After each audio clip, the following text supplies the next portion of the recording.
Hello, everyone. So I want to tell you about a time when Democrats and Republicans come together and swing for the fences for a common victory. Not something you might hear about every day. Over the summer, I had the honor and the privilege of interning with a congressman in Washington, D.C. It was a great experience. It's a great city. I encourage everyone to visit Washington, D.C. And one of my fondest memories, one of my favorite things that I did during the internship was join the Missouri Congressional Delegation's staff softball team. I played baseball back in the day and thought I'd try it out. There we were, Democrats and Republicans alike, staffers and interns, on the National Mall playing softball. We had the U.S. Capitol to our left. We had the Washington Monument towering over us on our right. It was a perfect American summer evening. Couldn't get better. Our opponent was the Iowa team, and again, Democrats and Republicans, staffers, interns. And while most of what we talked about on the sidelines was politics, politically related, when it came to being on the field, it really didn't matter which side of the aisle our boss sat on. We were playing softball. We were playing together. So a lot of us are probably wondering, a lot of Americans wonder, why can't the halls of Congress work like that softball game? Democrats and Republicans together for a common goal. Well, what I'm about to tell you tonight is goes a little bit against the grain of things. Democracy in America, in my opinion, has never worked better than it is right now. And that's because your voice is more important than ever.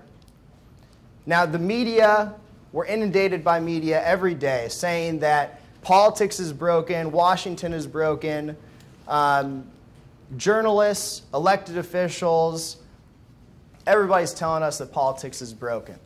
But I believe that there's a silent majority of us who want to see politics work, and I believe that that silent majority has not been heard. And what that's gotten us is the hyperpartisanship that we see today. Now, it's no lie that Congress is really not popular right now. They're in the single digits in their approval rating, 7%.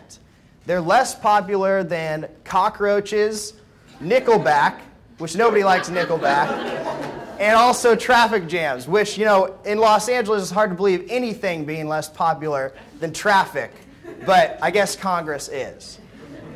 So going off of that, the internet has has given us the opportunity to remove barriers between our elected officials and we, the people. The 24-hour news cycle means that more of what you do, more of the actions that you take, have a chance of making headlines and making a difference. I'll go through a few examples. Obama in 2008, the movement that he created there. In 2004, he was giving the Democratic National Convention keynote speech. He was a state senator in Illinois, a state senator in 2004. 2 years later, he was running for president of the United States. 2 years after that, he was the most powerful man in the world. In 4 years, he went from being a state senator to being president of the United States. How did he do it? He had a grassroots movement that was unprecedented in modern politics. He got people who had never voted before to not only support him. They weren't just bandwagon jumpers. Oh, it's cool, I'm going to post on Facebook that I like Obama. They did that. But what was special is that he got those people who had never voted before, never participated before, to actually vote. Go to the polls and vote. And that movement swept Obama into office in 2008. Then let's take an example from the other side of the political spectrum. You've got the Tea Party, which in spring of 2009, the Tea Party was something that happened in, I think, 1773 in Boston. A year and a half later, November 2010, the Tea Party rallied the Republicans back into control of the House of Representatives. How'd they do it? First of all, they were loud. They still are loud. They're very influential. They're going to influence the elections happening in just a couple weeks. They're mobilized. And on Election Day, they got their butts to the polls and they voted. So that's how you make change in America. And a more recent example is what's happening in Ferguson, Missouri right now. We're about 2 months out from the shooting of Michael Brown, Michael Brown, and there's still protesters and demonstrators in Ferguson, Missouri. They're loud, they're mobilized, they're being heard. The national media is covering things that are going on in Ferguson still, 2 months after the shooting happened. The FBI is investigating the shooting that happened.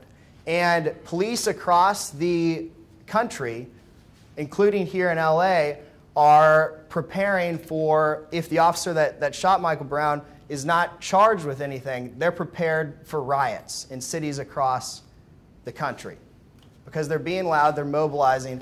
They're angry that their local officials and their national officials are not tackling and taking on the issues of racial profiling and racial discrimination. There were reports recently that voter registration in Ferguson after the shooting had skyrocketed to enormous numbers. Unfortunately, what we saw just recently is that those numbers actually were not true. And voter registration in Ferguson actually had not skyrocketed. So we'll see if in Ferguson, Missouri, if they take a page out of the Tea Party's book and out of the Obama 08 movement's book and actually do show up to the polls demanding the change that they're talking about in these protests. So how can you make a difference? Because it is about voting, but it's about being smart with how you engage in politics. Because like I said earlier, politics now in America demands more of us. Because we have a louder voice, we have to be more engaged and use that voice. It starts in the primary elections. The primary elections are when, in most states, is when the Democrats select their candidate out of a bunch of candidates to go on to the general election. It's when the Republicans select their candidate to go on to the general election in November. Usually it happens between May and August is when the primary election happens. In California, it's a little bit different. We have what's called a top two primary. Regardless of political party, the top two vote getters move on from the primary to the general election. So why are the primaries important? It's because of these stats right over here. So in congressional races, these are congressmen and congresswomen. In 2014, this year, just a couple weeks, there are 15% of the 435 seats that are still competitive for the election that's happening in the 3 weeks. The rest of the 85% were decided back sometime in the summer whenever the primary election happened, because that district is either so Republican or so Democrat that it doesn't matter what happens in November, it's already a lock. 2012, a little bit better, 19% were competitive. 2010, it was the most competitive and closely watched congressional election cycle in recent history, since I've been alive. I'm 21. And only 20% of seats in the general election were even remotely competitive. So this shows that we need to be paying attention to elections in May rather than in October. I mean, I'm a Royals fan. I had a Royals game tonight in the playoffs. I got the Trojans playing football. I got midterms and stuff like that. I can't be dealing with politics in October. I got to be dealing with this earlier on and paying attention earlier. We all do. But the problem with primary elections is that most Americans either A, don't know what a primary election is, B, don't really care, even if they do know what a primary, they don't really care what the primary election is, and C, even fewer of Americans actually vote in primary elections. So this year, Gallup took a poll in May. This was like the heart of the primary election season. And among all Americans, 26% said that they had given even some inkling of thought to the midterm elections. This is when 85% of congressional seats are being decided and 26% of Americans are paying attention. In 2010, again, one of the most closely watched and competitive congressional cycles, just a little bit better, 37% of Americans were paying attention to the 80% of races that are going to decide who controls Congress. So if this doesn't prove to you that primaries are important, I guess I'll have to do a better job next time. So, we have all these non-competitive races, and they cause a lot of the hyperpartisanship that we see today because, the primary's over, and most politicians, they really, if we're being honest, they just care about getting reelected.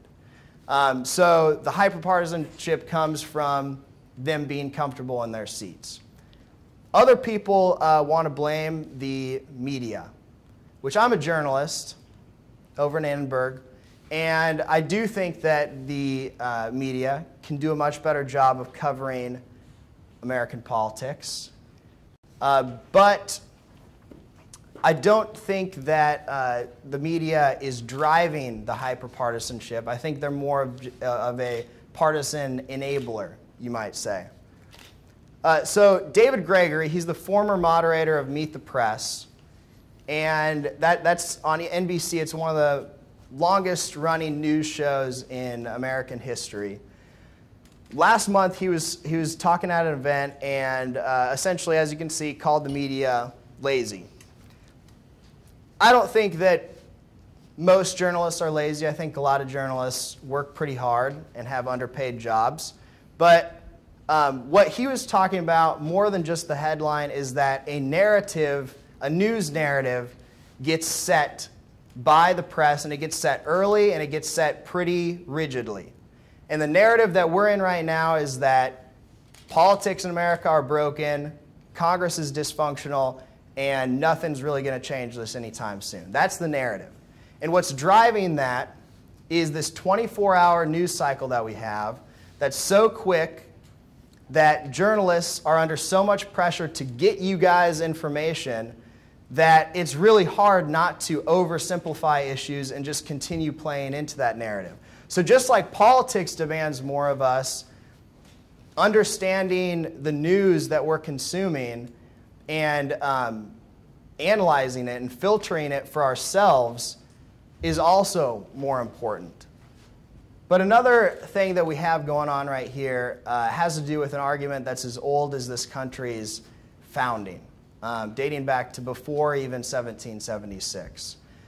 So our Constitution protects us, and our political system protects us from radical change. That's why we have checks and balances. But right now, we've got about a third of people trying to go one way, got about a third of people trying to go the completely opposite way, and we've got a third of people, that silent majority I was talking to you about, somewhere in the middle, wanting compromise from both sides.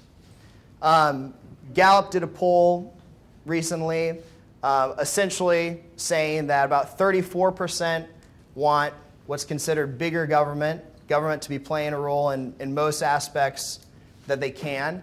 32% said they wanted government to be smaller and only provide basic functions, and about 33% are that silent majority that I was talking to you about earlier. And this is a debate that we've been having for years, but I don't think we've ever been more divided than we are right now.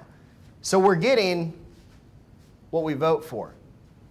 What we're voting for right now is extremists in both parties controlling what gets done in Washington, what gets done in our state houses, what we see the media covering in politics in general. So what if we as voters, as citizens, demanded something else? What if instead of extremism from the right or extremism from the left, we demanded extremism from the center? What if we told our elected officials that when you go into a negotiating room, you better come out with a compromise? Because if you do leave that room, Mr. or Mrs. elected official, without a compromise, then you are compromising something. You're compromising my future, you're compromising you all's future, and you're compromising America's future. Now, we've seen that citizen movements can still work. Obama in 2008, the Tea Party is still going strong. So talk to your friends about politics, regardless of what side of the aisle you sit on or what side of the aisle they sit on. Call your member of Congress. Join a political group that is going to take on the hyperpartisanship that's happening in America right now. Go to a candidate forum or a senator's town hall meeting. We're the silent majority, and we need to speak up and we need to be heard. We need to demand compromise. We need to demand moderation. And most importantly, we got to register to vote. We got to actually vote. So I was emailing a political journalist, kind of researching this a little bit, and he told me about a story about a prominent Missouri politician who was addressing a group of college students, much like what we have here tonight. And so that politician, she stood up, much like I am right here, and she said, "I really don't care what any of you have to say."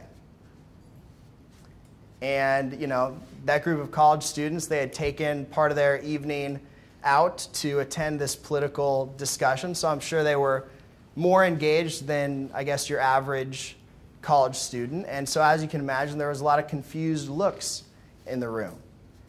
And she continued, the politician continued and said, "I don't care what any of you have to say because, quote, none of you vote."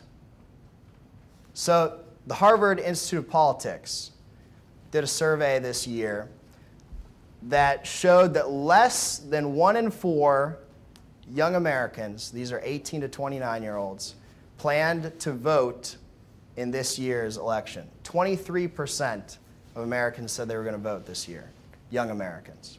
And cynicism towards our political system is at an all-time high among young Americans, among us.